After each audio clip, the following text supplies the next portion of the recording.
All right.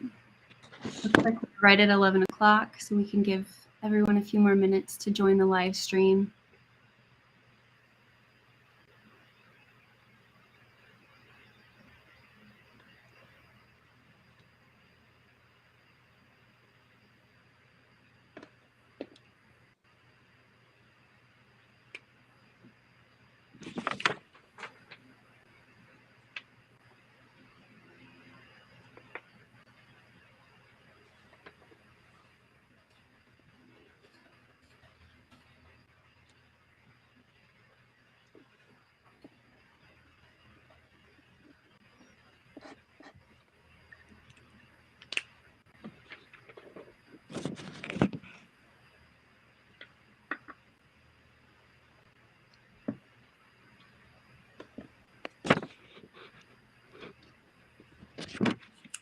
All righty, welcome to the Friday Forum, everyone. Happy post St. Patrick's Day. Hopefully we didn't have too much green beer last night, and we are ready to hear a fabulous discussion today. I am Karen Smythe. I am the producer for the forum. This is show 74, if you can believe that. It's insane. 74 shows since we started back in 2020. And I'm so proud of all that we've been able to accomplish in this time. And for today's show, whether you are new to the game or a seasoned professional, there is a common goal, and that is to find a job. And that's what we're talking about today. We've got great panelists who are all doing exciting things in this space.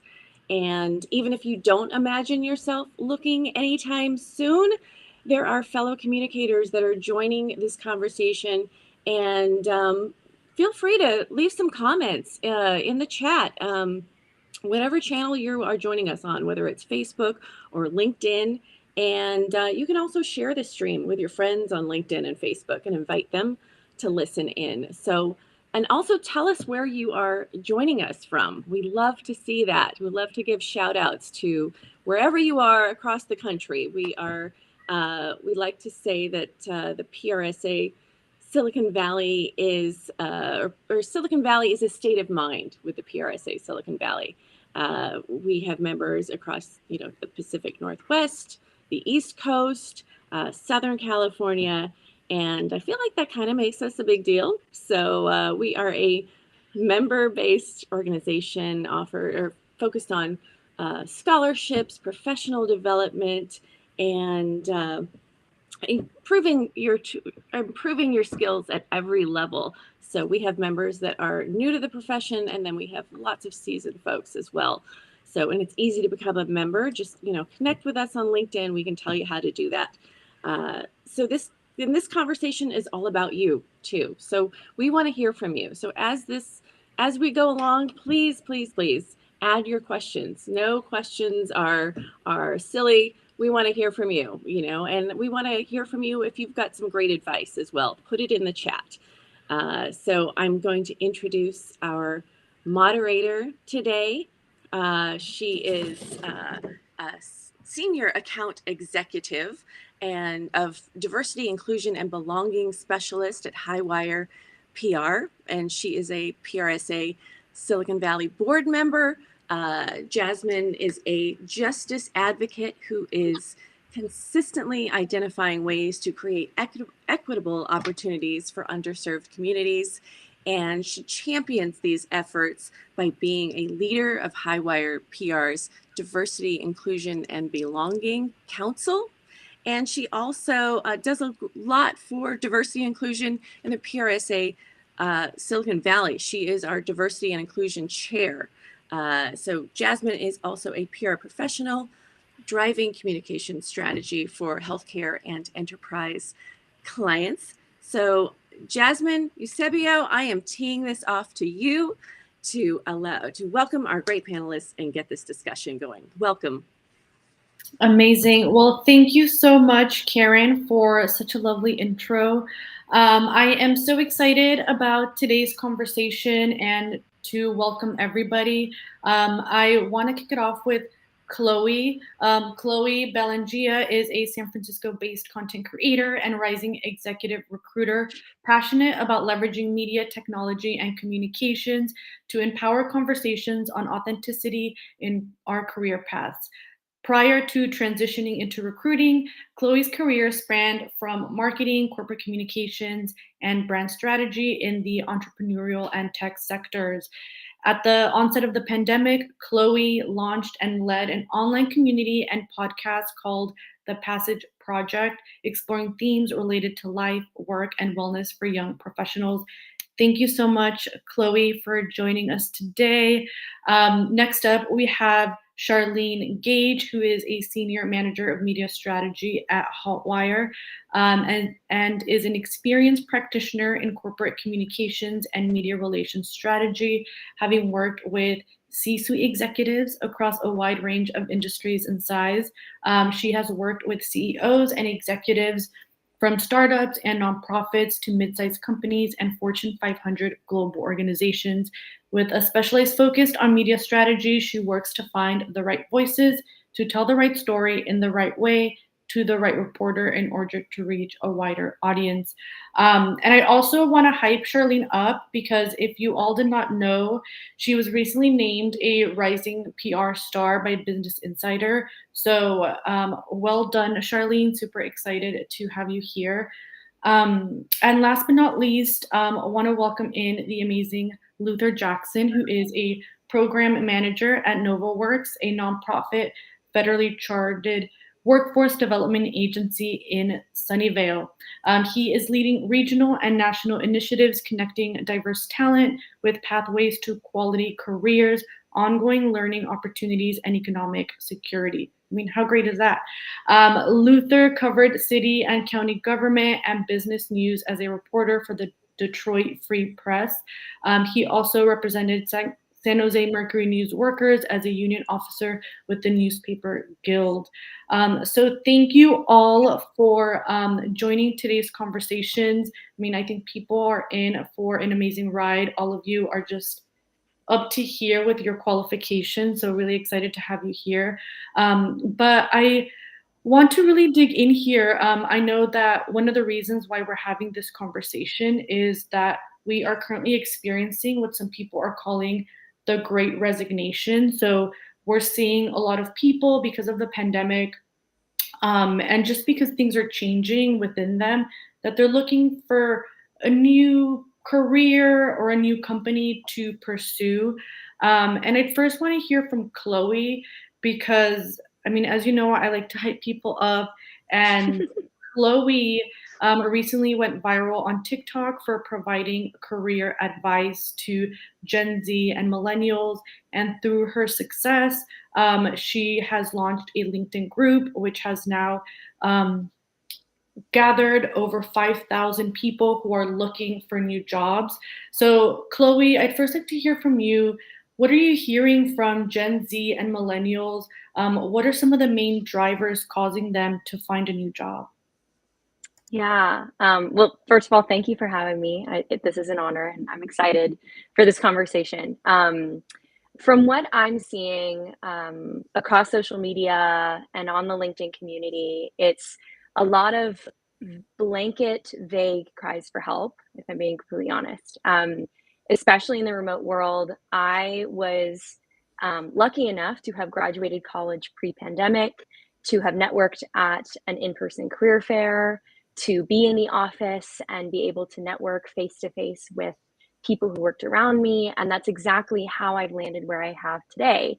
For people who are young and who have been in college now for several years in the pandemic, have graduated college in the pandemic, or have been laid off during the pandemic, it's a whole new world. It's a whole new way of trying to find a job and getting your face seen in front of the right people.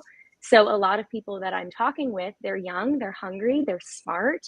And whether they're in college or not, or having graduated from, you know, a major university or not, a lot of these people are really excited about their career, but they have no idea where to turn or how to set themselves up for success. So a lot of my content and what I'm passionate about and what I'm sure we'll discuss today is how do you do that? What are the tools that you need to not only show up confidently, but also get your resume and your candidacy seen by the right people. Yeah. That's amazing. And I'm so glad that you're creating this space for people to find community and to have conversations about how to apply for jobs, how to find a new job, and things like that. Luther, I know that as part of your role, you're connecting with a lot of diverse talent. So I'd like to hear from your perspective, what are you hearing from diverse talent in terms of what's causing them to leave their current roles? Well, thank you, Jazmin and Chloe. Appreciated your remarks. Well, let me start with a very obvious statement. The pandemic is a big deal. It's a huge disruptor, and it's really hard for us to assess. We're being in the middle of it. So what we're seeing at NovaWorks are people are really unmoored from their past and routines. And so, yes, it's the great resignation, but it's also kind of a great questioning. People are questioning everything. Is my commute worth it? Is that huge mortgage worth it? Was this the best career for me after all? And what's the best fit? And do you mean I can work from Silicon Valley and live in North Carolina? So there's all these questions with a lot of things in flux, which I think, to Chloe's point, it makes job search more challenging and even less transparent. And so there's a big question out there, when will things return to normal? And I frankly can't remember what normal really looks like. So I would say this, that in a chaotic world, and it's absolutely chaotic, and particularly for job search, one thing that workers need is great labor market intelligence. So I was a journalist, so I'll speak in journalist talk. Everyone needs to be great investigative reporters and really understand what's going on, understand on a daily basis how the world is changing, because there's nothing you can really rely on. You can't go to the past, you can't go to your parents or whatever and say, what was it like in job search? We're in a new place. And I'm pleased to say that our organization, NovaWorks, has some help for folks. So look forward to getting into that.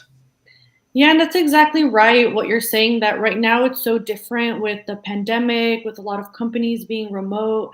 So I also want to know, since you two are in conversations with job seekers, and Charlene, I'm sure you as well, what are some of the biggest pain points that you're hearing about from job seekers about the job searching process? And how have these changed now that a lot of companies are going remote? I can jump in real quick. Not necessarily say pain points as far as like looking for a job, but I think it's for folks who are, especially that mid-level career of deciding if they want to be moving on to another place or looking for another job. I think a big catalyst is with the Great Resignation or Great Questioning, which I love, Luther, so much, is that they're getting exposure to their workplace that they've been in now in a pressure cooker situation, which is, it's not the green fields and easiness. They're seeing what their leaders and their company is like under pressure with turnover, with higher demand. And they're questioning as well, like, who are the right leaders I want to be leading with, and having to navigate that and figure out too, in this job searching area, understanding what is a front to try to bring new employees in and entice them versus what's actual, what's genuine, what's authentic. And that struggle with what are the right questions to ask? How do you determine what organizations align with the values that I care about as well? Yeah, Luther, Chloe, anything to add to Charlene's comments? I would chime in what I'm hearing, especially coming from that young professional perspective, is the loneliness is almost a epidemic in and of itself. I think especially on the job hunt, when you are putting yourself out there over and over and over again, in your mind doing everything right, and either not hearing back, doing a lot of work and then being rejected, etc. I mean, everything from the silence to the rejection is devastating, especially to a young person who's at the onset of their career. You know, these early years don't necessarily dictate what you do with your life, but they surely set you up for a certain level of success faster. And to miss out on that opportunity is really devastating and can be really lonely, especially where you don't know, when you don't know where to turn. You don't know what you're doing wrong. You don't know what you're doing right. It's difficult to get feedback, especially from recruiters themselves who are crazy busy, busier than ever. You know, they don't have time to have in-depth conversations with candidates about why or why not they were chosen. So that's a problem that I'm trying to solve, and it's difficult, and there's a lot that goes into that, but that's probably one thing that I'm seeing. Yeah, and I mean that's so true. Like even just the job searching process can be really taxing for people. I have friends who they've been at it for like a year trying to find a new role, and like they go in phases where they're applying, they get discouraged, they stop for a little while and then continue. So it definitely is something that, to anybody listening who's looking for a job, give yourself grace. It's okay. Like connect and see, like, do I need to revise my resume? Do I need to practice my interview skills and things like that? So don't give up. You will find your dream role soon enough. And for those that are searching, I wanted to see if any of y'all had any advice on some of the first few steps that people should take when they are looking for a new role. For example, are there any specific tools that they should be leveraging, or even, are there any questions that they should be asking themselves to determine if it is the right moment for them to maybe hop to another agency or maybe go in-house? Luther, do you have anything to add here? Sure. Well, first of all, again, so the job market has never been what I would call transparent, and it's worse now. And I think things are accelerating, right? Just for context. So we have changing technologies, new products happening faster and faster. So there are new skill requirements and people need new networks. So I'll start a series of shameless infomercials for my organization, NovaWorks. For example, remote work, remote interviewing. Well, that's not something that's intuitive to folks. You need to learn that. You need to train it. It's one of the things we do. And at some point, our URL will come up. And this is what we do. We're training folks for this. We're discussing new techniques. And we treat job search as a science. A lot of folks say, oh, okay, well, I'll just look for a job. I know how to do that. No, you don't. So I think an organization like us is pretty indispensable at this point. One of the things we've seen, and this will reflect some of the things, Chloe, that you've talked about, in this remote world, we really have disrupted networks. I think that's the thing that's really been hurting. And people get jobs through networks. You don't get jobs through emailing your resume somewhere. You get jobs through networks. People are turning inside, so they're kind of cut off. I lead a meetup group called focused on apprenticeships. And at first we thought with the pandemic, well, this is a good thing because we're on Zoom and we have more people showing up. We have people showing up for the East Coast. But one of the questions I'm asking is, where's the connection? Are people making those deep personal connections that really form networks? So I think that's critical. So I would say, generally speaking, that in these times, everyone needs to be on their job search A game. So the idea of, if you think that, staying up until 4 a.m. and responding to online job openings with no research, no connections, no intelligence, that's not going to do it. You really have to take this seriously. And as I said, we have lots of tools to help with. That's amazing, Luther. And Charlene, from an agency perspective, what are some things that maybe somebody who is planning to apply for a job at Hotwire can do to prepare before they submit their application to make sure that they're putting their best foot forward? Yeah, I mean, I think the research is so critical in understanding like the why are you applying to this agency, especially for those, I mean, putting it in a context for those of us like media strategists and PR people, right? When we're pitching reporters, we talk so much about finding the right reporter, finding the right person. Why are you pitching them? What is the alignment? Why do they care? The same thing can be said for that job application. Applying to someplace like Hotwire, why are you going to apply to Hotwire versus Highwire? Understanding some of the differences and the values, how they work, what they work on, what they do, that's going to be really key. And I think as well, that intelligence, as Luther says, like have those informational briefings. How do you build those networks? Do you know someone at that organization who can make that introduction for you? And I think that's something as well is one of the things that it's so important to have that network, especially at a time right now where everyone is hiring, everyone's looking for the right talent, and it's highly competitive. These organizations are incentivizing their own employees, right, to bring in those referral bonuses of, hey, find someone, we'll hire them. That's how you're able to take advantage to applying to agencies and companies. Connect with the network that they're incentivized to now help you provide insights. How can they help you get hired too?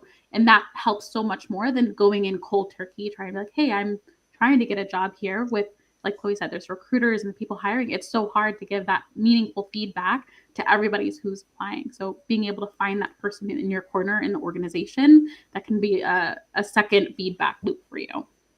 I think that's so true. It's so important for people to do their research. And one thing that I often hear is, to what you were alluding to, Charlene, is you need to PR yourself even when you are applying for roles, because you want to land that role. And if you're not bringing your best foot forward, you're not doing the research, you're not going to stand out.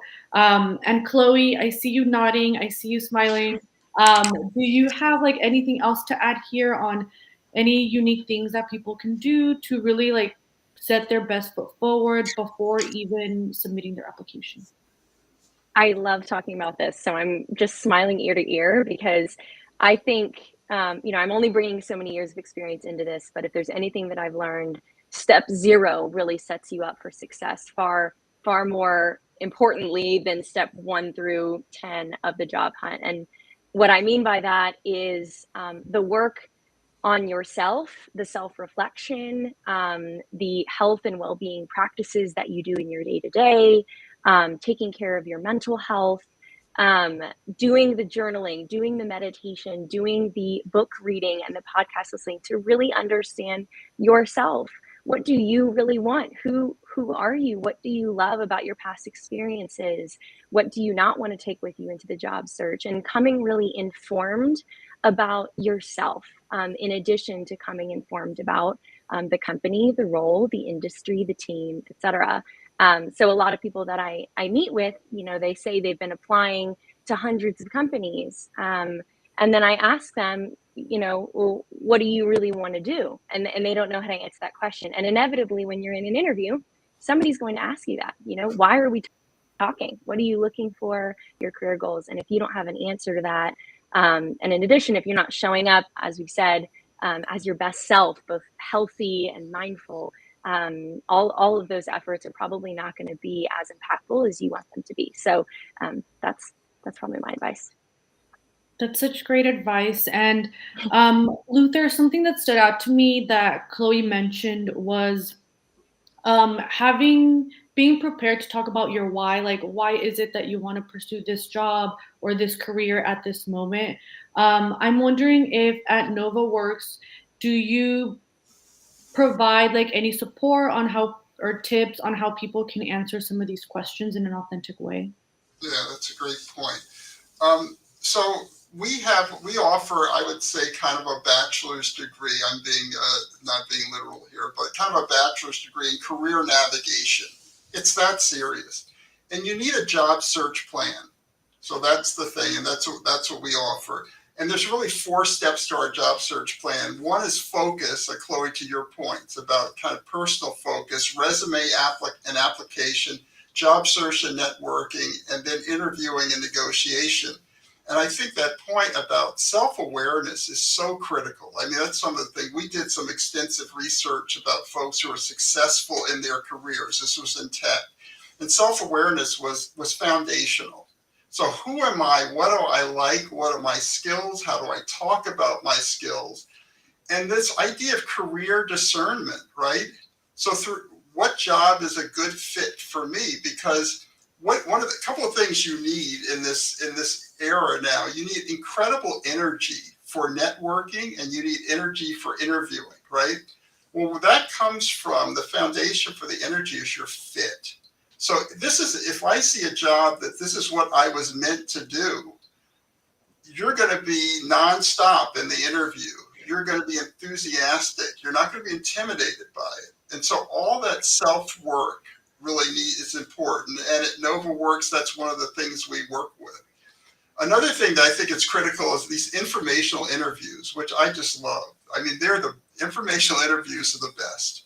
And the classic story is someone coming in who's saying, you know what? You go into a company, I'm not looking for a job today. Not looking for a job, but I just want his information. I'm really impressed with the work that you and the company have done. I mean, you folks are awesome. I want to learn from you, right? And that's what you're doing, and you are playing to the individual's ego. And then what happens after that is often that person will say, well, you know what? We have an opening. And actually, that's how I got my job here at NovaWorks, where I was going in, just talking to the director, saying, I have a great idea for you. And she said, boy, this looks really good. Do you know we happen to have an opening? So it's really about how to get out there, I think is really critical. Let me just tell a little story about, this is like a superstar of this sort of work. So there's a young man, it's a true story, a young man, first day shows up he's got like a software development job. So the escort comes down to show the young man in and show him around. Escort immediately notices that something odd is going on. There's something unusual because this young man on his first day of work seems to know everyone, knows the security guard, knows the janitor, knows the people in the cafe, knows other software developers. How is this possible?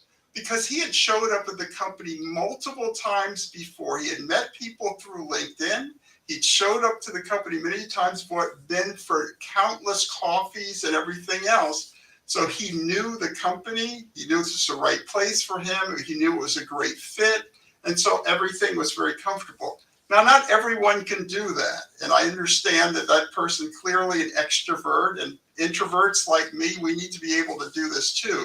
But it's an example of an outcome of what this can look like, that you have it down cold. You're not guessing. So I think that's something that people can kind of think about. Yeah, that's so important, Luther. And I like that you mentioned the power of informational interviews. We did have a previous conversation on that, but I would like to hear from this group. Charlene, working at an agency, I'm sure you've been there for a few years at Hotwire. I'm sure you've had students, PR students reaching out to you, asking questions or anything like that. I'm curious if you have either any stories or just advice on how people can connect either with you or other people working at their dream agencies, and how people can effectively set up informational interviews in a genuine way. Yeah, I mean, I'd say a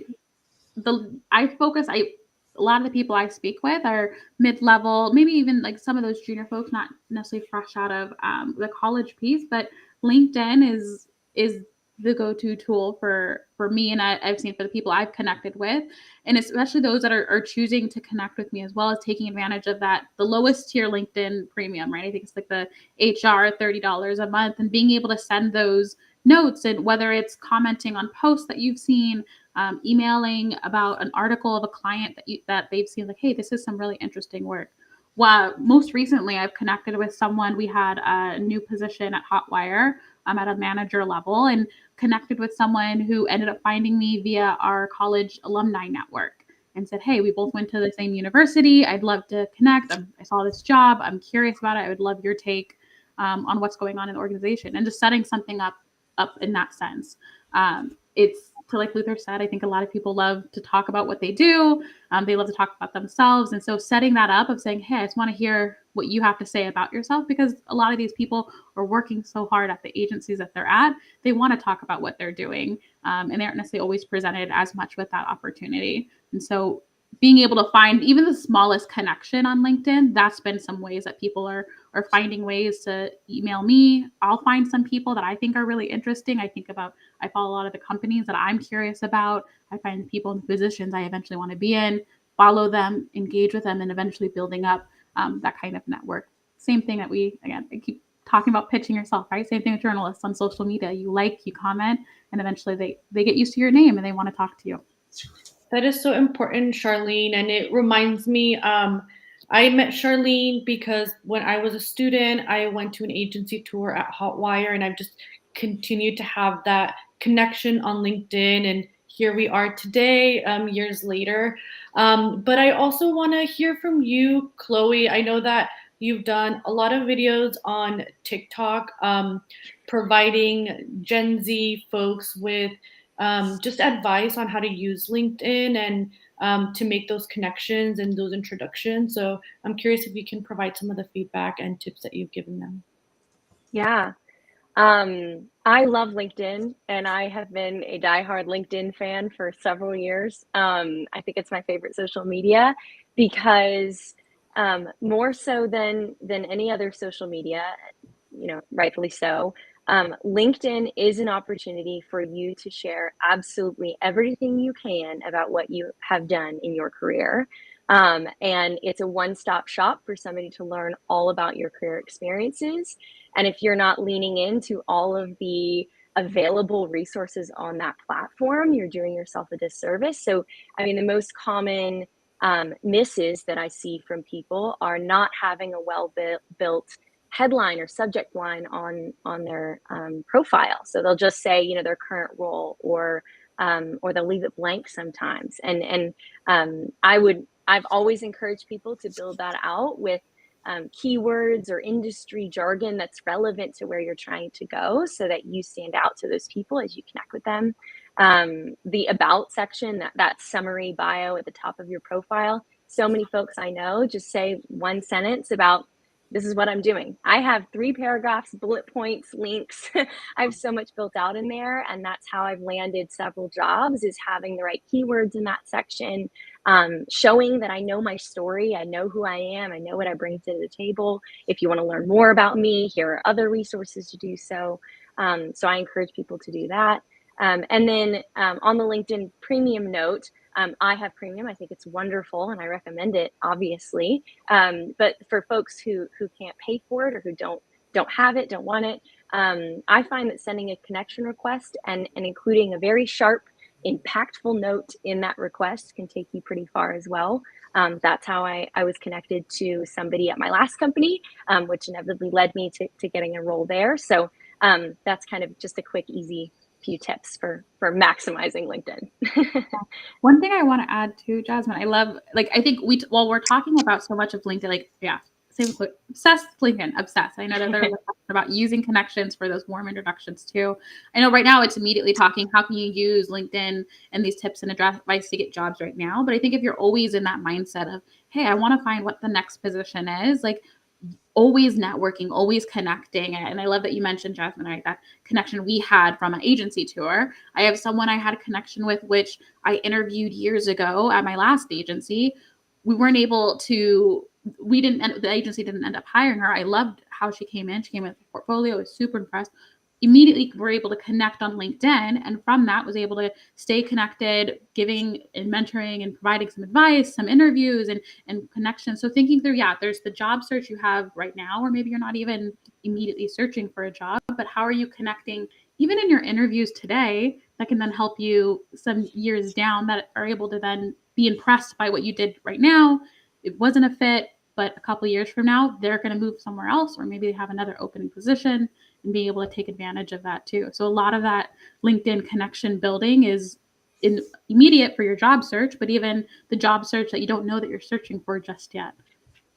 Exactly. No, that's so amazing. And I think that's why it's important for everyone to have an active LinkedIn, especially if you are connecting with people who you may want to tap for a job, maybe not now, but in a few months or a few years. If they've never even see you on their LinkedIn feed, you're not gonna be top of mind. But if they're like, oh, I always see Jazmin like sharing these articles that she's securing for her clients or this and that, you're gonna be top of mind. So I think from like a PR perspective, definitely like share your wins. When you're being recognized by your company, post about that. Like LinkedIn is where you want to do that. Like Charlene, when she won that Business Insider recognition for Rising PR Star. If it wasn't for her sharing that, I don't know if I would have known that. So continuing to PR yourself and talk about yourself and your qualifications is super important. The other thing I wanted to talk about was, I know, Chloe, you mentioned this in the beginning of the call, but the job searching can be a very long process. It's possible that you'll apply for a role and you might not hear back for a few weeks or even a few months. I'm just curious from anybody on this call if there are any tips or even things that you've seen people do to really stand out when they're reaching out to you to either follow up. And then also just what are some tips for people who, to your point, Chloe, like you're applying to a million jobs. What can you do to stay organized and keep track of all the roles you're applying for? So if a recruiter reaches out, you're not like, wait, I don't remember applying for this role. This feels like one for Luther. I'll start. Well, a couple of things. Let me just go back to LinkedIn because we're huge fans here. We have like 3 LinkedIn classes. We should hand out a LinkedIn certificate or something for our work here. I think it's a really great tool for building your personal brand. And so that's the key to Jazmin, the question you just raised. And I'm on a little personal experiment now. I'm not planning to go anywhere, but I'm just trying to be known as, trying to build a brand of being an expert in my field. A connector is really important, and really being a good colleague, someone who will share jobs. So I share a lot of job postings. I encourage people and everything else. I'm just trying to get a sense of how that works, right? How the network kind of takes that in. So that's something I'm looking to do. As far as standing out is concerned, I think, again, having a strong personal brand is important. I wanted to recognize Judith Cushman's note in the chat. The idea about your brand and that you aren't your job title, I think, is so absolutely critical. One of the things is, I know as a journalist that I think that journalists have superpowers, and one is that we communicate clearly, concisely. And one thing that we don't see a lot of these days is good grammar, right? We can do all that stuff. Importantly, we're also very good at framing issues. So if you think of what a journalist does, they're taking in, thousands of pieces of data every day, right? And trying to figure out what's the context, what's important, what do people need to hear, what's really compelling, right? Those are issues that I haven't been a journalist for decades, but those are issues I still carry with me. I'm always good at framing issues. And so as far as, Judith, to your point, as far as what I would call myself, it wouldn't be a title. It would be, I'm a storyteller. That's what I am. I'm a storyteller, and everyone needs storytelling. Every job needs that. So I think that's really critical to keep in mind. And again, just do your research, right? And when you're in an interview process, obviously, again, I would use my journalism skills to tell the right type of story, to understand my audience, what they want to hear, what the company needs, and go from there. And finally, I think it's important, and this is a challenge for folks starting out in the career, is to be able to, one of the things we've heard from employers is, show me, don't tell me. Show me how, don't tell me about your degrees and your GPA and everything else. Show me how you have helped an employer solve a problem. That's why I'm hiring you. So one of the things I think that folks need, and this is for educators out there, that's really important, if you could provide your students with real world capstone projects where they can come away where they can start building a digital portfolio where people can look to and say, okay, this is what I've done. I'm not just all about talk. I've actually understood. I've actually understood the company's problems, and I've helped address those issues.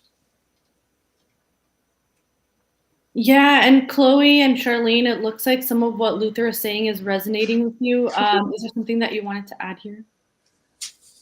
Yeah, I would say I think the show me, the show me, don't tell me, like that thing I think is so important. Like I think about it too, of when you think about even, I mean, mid-level folks as well, and more specifically the show me part, like into to part of your question, Jazmin, of how do you follow up with people? How do you stand out? How, especially when the time's dragging on. I think one of the things, right, when you read articles online about tips for how to stand out in an interview is send a thank you note. And I think that's one of the things that sometimes gets lost as well, though, because so often people will just send an email. It's like, hi, thanks so much for your time. It was great and appreciated.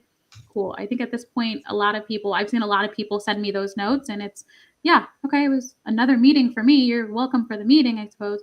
But the difference is of those who stand out versus those who don't is the show me part. So it's more than just, hey, thanks for the time that you just spent an hour interviewing me. It's, hey, thanks for the time. I was thinking about what we were discussing, and here's the follow on or one additional thought or nugget or something additional that I thought of, like, because in that interview, right, you hear so much that interview is for them to judge you, but it's also for you to judge them. And you're really searching and trying to hear, what are their pain points? What are their challenges?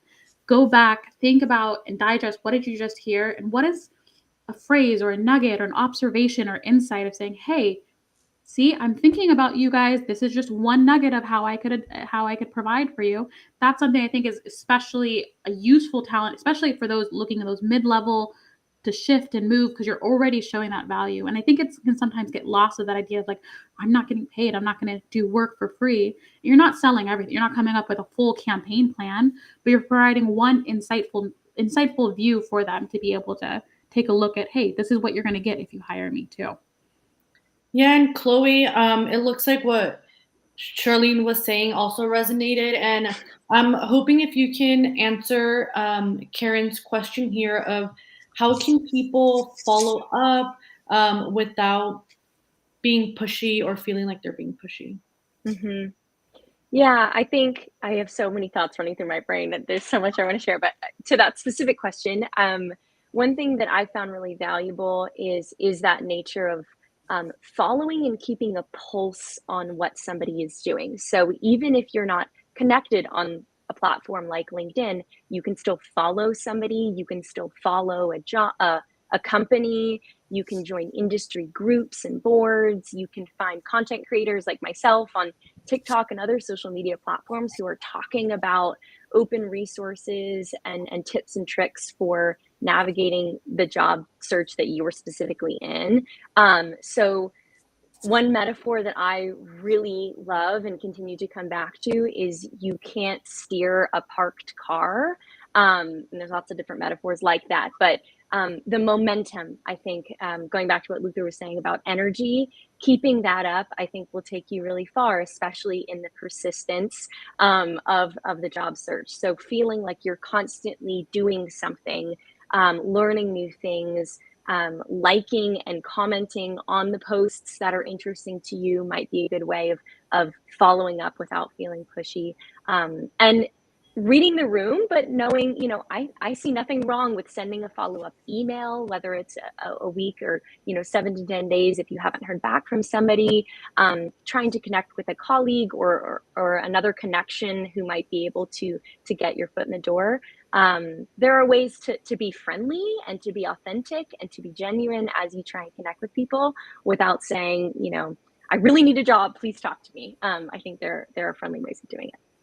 That is so true. And I like your comment about continuing the momentum. It reminded me of a candidate who applied to a digital role at Highwire. And after her interview, I guess during the interview, they had discussed how Highwire was working on some social copy for an event we were hosting. And she took the initiative. She followed up and said, hey, I created these mock-up designs with some suggested social copy. And that really stood out because we had never seen that. Like, because it showed her if she worked at Highwire, this is exactly the type of social copy she can produce, the graphics, and it was just amazing. She went above and beyond.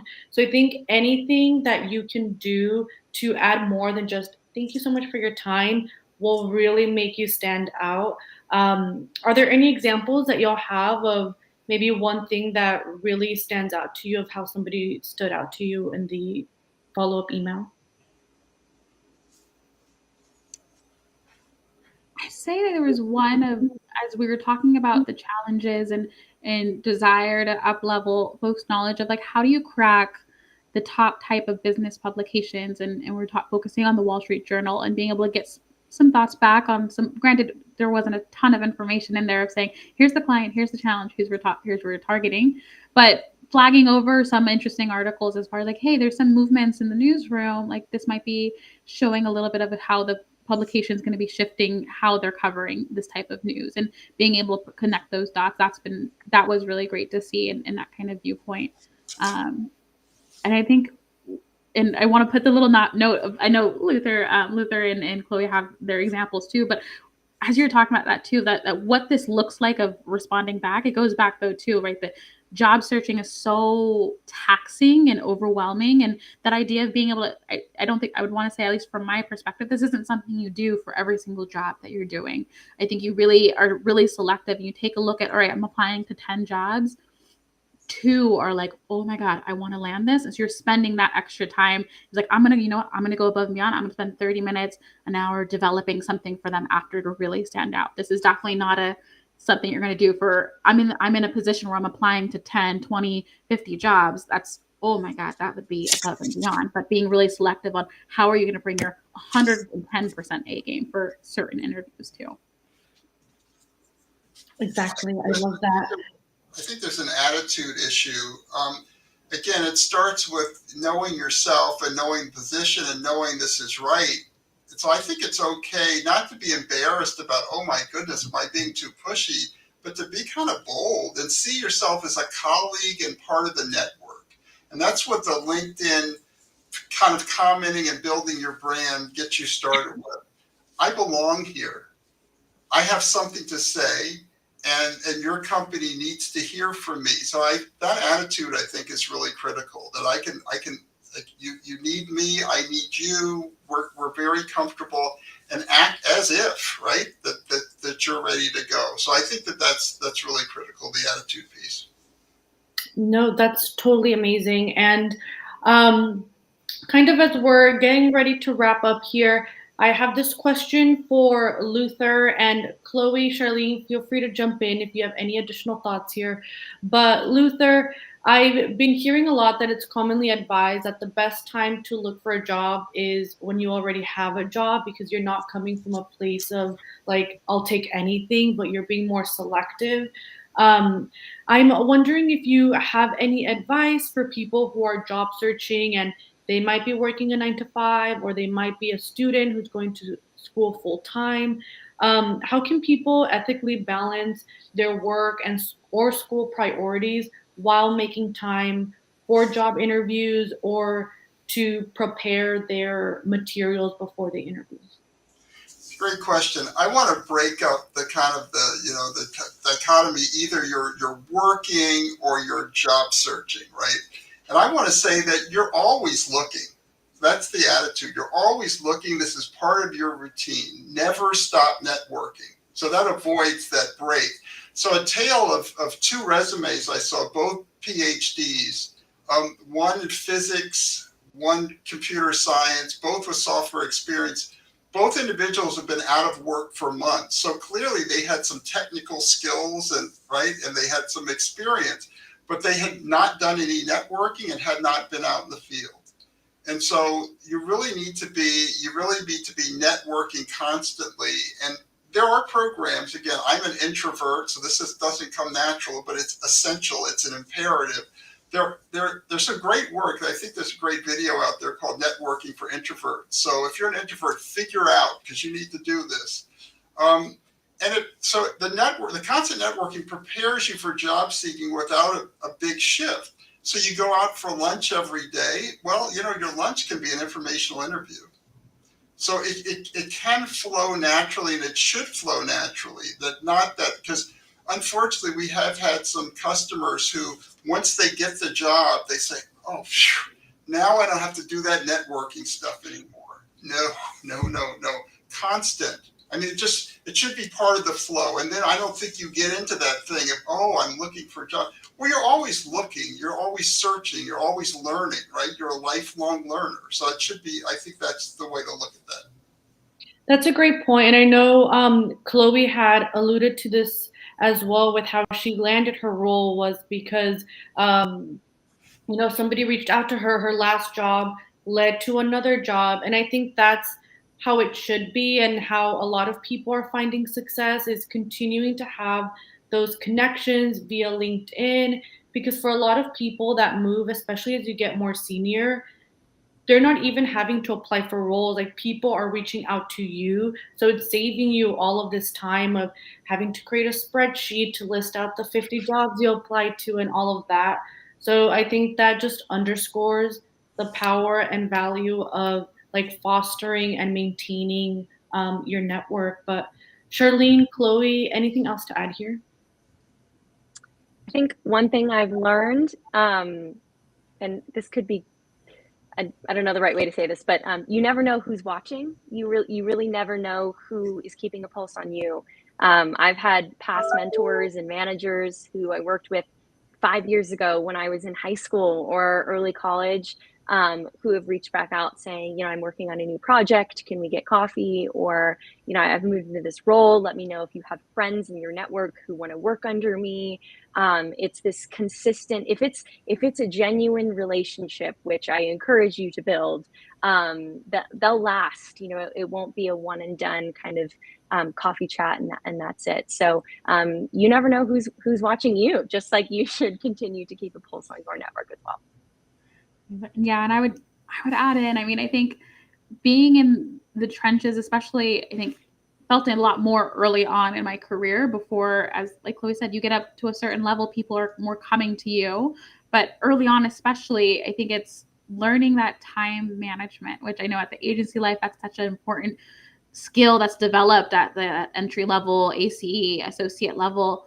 But if you're looking for a job while you have your 9 to 5, you get real good at managing your time. And you realize, hey, in California, I have 2 15-minute breaks, at least a 30-minute break. How am I using this time strategically? And essentially, if you really are serious about looking and finding another job, then while having the job you have, you essentially then have those 2 jobs. And I think it's one that hopefully has gotten a little bit easier to balance and being able to take advantage of, all right, I'm working from home. Maybe there's a little bit of wiggle room versus having to also figure out the challenges of, okay, I'm taking lunch, but I'm in the office and I'm going to go do my interview while I'm in the office. How do I manage and balance all those pieces? But the time management piece, as you hold that full-time job and you're looking for a new job, is that critical importance of being able to have those boundaries. I leave work at 5, like I'm no longer staying extra.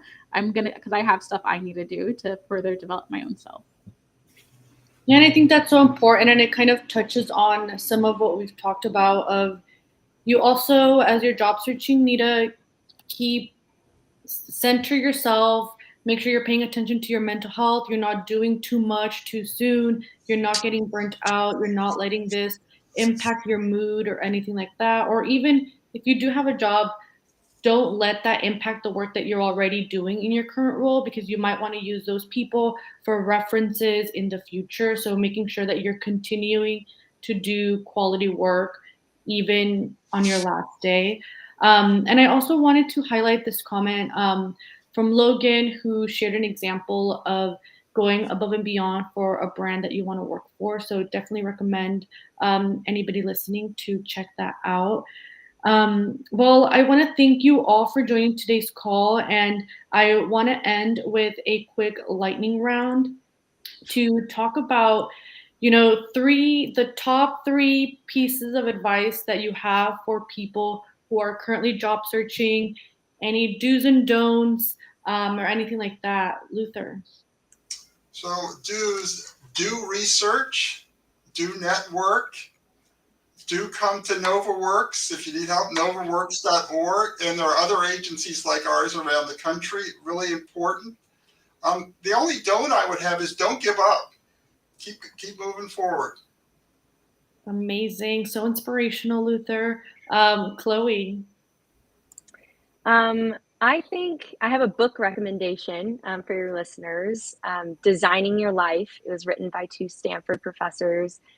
Not that we can necessarily design our lives, but I found that book extremely helpful over my past job experiences. In our conversation on kind of knowing yourself and self-awareness, I think there's a lot of really great prompts and exercises in that book. So that's one piece of advice. Another one for my young people out there, if you're applying to jobs and you feel like you don't have any experience to bring to the table to land a job, to give you experience, I hear that all the time, create it. I've created organizations on college campuses just so I could lead them. I pitched myself to startups that didn't have internships, and I landed internships that way. I started a podcast, an online community during the pandemic, and that's how I got a job in brand strategy. You are the driver of your career, and don't let anybody tell you differently. And then I'm just going to second Luther. Don't quit.